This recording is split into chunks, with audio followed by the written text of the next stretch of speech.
가장 젊은 오늘 충분히 멋지게. 안녕하세요, 가오충입니다.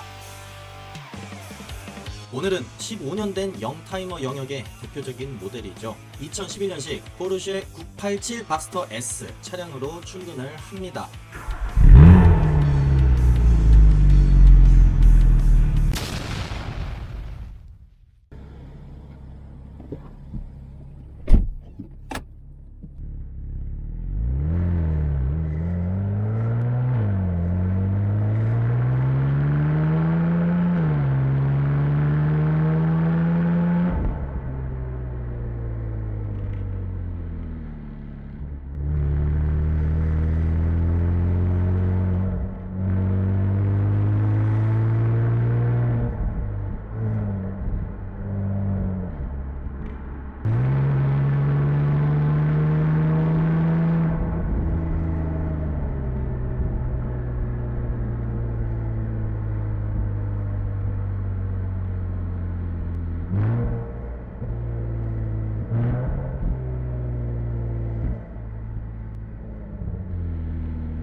이 차로 출근하는 이유는 사실 몇 가지가 없습니다.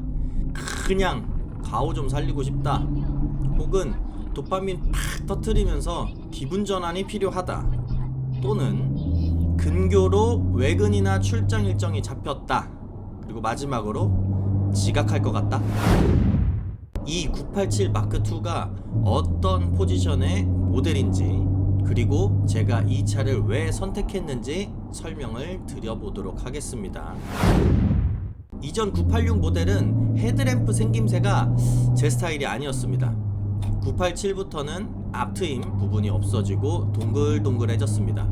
이후의 연식 모델에서는 또 살짝 뾰족해졌는데, 저는 987의 이 동글동글한 정도가 딱 좋습니다. 실내는 거의 비슷합니다만 핸들이 완전 달라집니다. 역삼각형 핸들이 저는 좀 마음에 안 들더군요. 여러가지 형태의 핸들이 있는데 그 중에 이 핸들이 가장 마음에 들었습니다. 그 밖에 실내 인포테인먼트는 986과 큰 차이를 느낄 수는 없었습니다. 987 중에서도 마크1과 비교했을 때 몇 가지 강점이 있는데요. 엔진 스크래치 이슈로부터 어느 정도 해방된 모델이라고 합니다. 마크1은 뭔가 이슈가 있었나 본데 사실 저는 잘 모릅니다. 아시는 분 있으시면 댓글로 설명 한번 부탁드립니다. 그리고 미션이 업그레이드 됩니다. 포르쉐가 외계인을 고문하면서 개발했다는 그 PDK 미션이 탑재가 되는데요. 뭐 좋고 나쁘고 뭐가 뭔지 사실 잘 모릅니다만 그냥 PDK 미션이 좋다 그러고 이 모델부터 적용이 됐다고 하고, 그러니 PDK 미션의 시작을 함께한 모델이다, 저는 이렇게 해석하고 있습니다. 이 정도면 엔트리 모델이지만 나름의 의미와 기능을 제대로 갖춘 것 같지 않나요?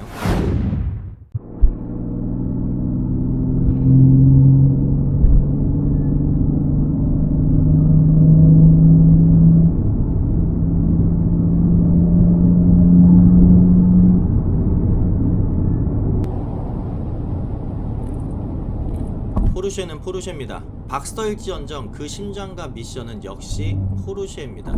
등 뒤에서 포르쉐 박서 엔진의 힘이 잘 느껴집니다. 그리고 그 힘을 날카롭게 전달해주는 미션, 이 퍼포먼스는 일반 승용차와는 차원이 다릅니다. 뭐 빠르다, 잘 나간다 이런 개념을 벗어났다고 판단합니다. 설명이 너무 추상적이어서 좀 안타깝습니다.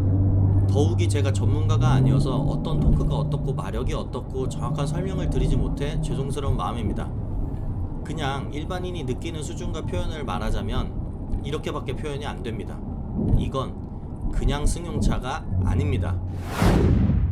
역시나 뚜따는 사랑입니다. 머스탱과 마찬가지로 박스터도 컨버터블입니다. 머스탱을 탈 때는 할리를 대신해서 타는 느낌이라고 하면 박스터는 알천을 대신해서 타는 느낌입니다. 작은 차라고 느껴지지 않을 정도로 훌륭한 개방감을 선사합니다. 저는 컨버터블을 정말로 애정합니다. 차가 컴팩트합니다. 뒷좌석이 없는 리얼 2인승 차량입니다. 전장도 4300mm 수준으로 아주 짧습니다. 운전석에 앉으면 발끝에 앞바퀴가 있고 엉덩이 바로 뒤에 뒷바퀴가 있는 그런 느낌인데요. 이렇게 짧고 잘 나가는 차다 보니 기동성이 아주 훌륭합니다. 출퇴근 때나 동네 당근 다닐 때, 혼자 돌아다닐 때 어느 곳이든 훌쩍 움직이기 좋은 차량인 것 같습니다. 연비가 생각보다 잘 나옵니다.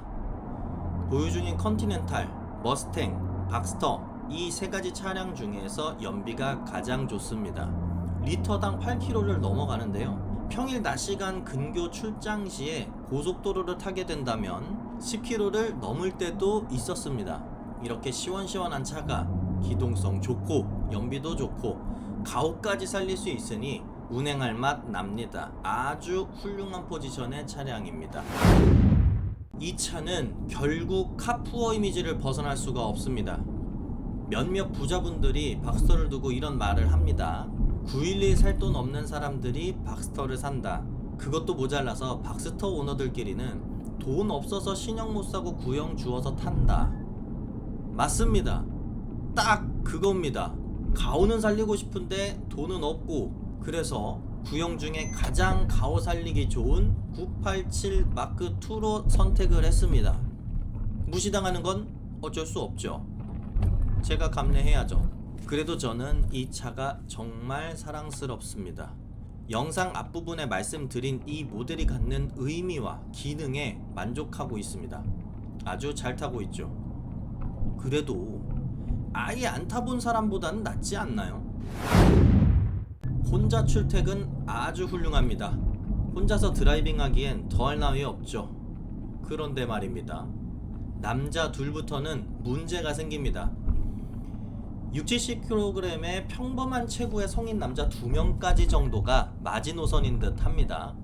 80kg 이상의 큰 체격의 성인 남성 2명이 탈 경우에 뚜따를 하지 않으면 왠지 산소가 모자랄 것 같은 느낌입니다. 뒷좌석 없이 바로 엔진룸이기 때문에 그만큼 실내 앞뒤가 여유가 부족한데요. 그래서 체구가 크면 좀 좁게 느껴집니다. 객석 말고는 수납 공간도 협소합니다. 간지나는 앞트렁크 사이즈마저도 기내용 캐리어 하나 들어가면 조금의 여유가 들어갈 수 있을 수준, 그 정도의 사이즈고, 뒷트렁크는 거의 화장대 서랍 정도 수준입니다. 자, 정리하자면 80kg 성인 남성 2명이서 한여름이나 한겨울에 뚜따 없이 2박 3일 이상의 여행을 하려면 이 차 말고 택시를 타는 게 낫습니다.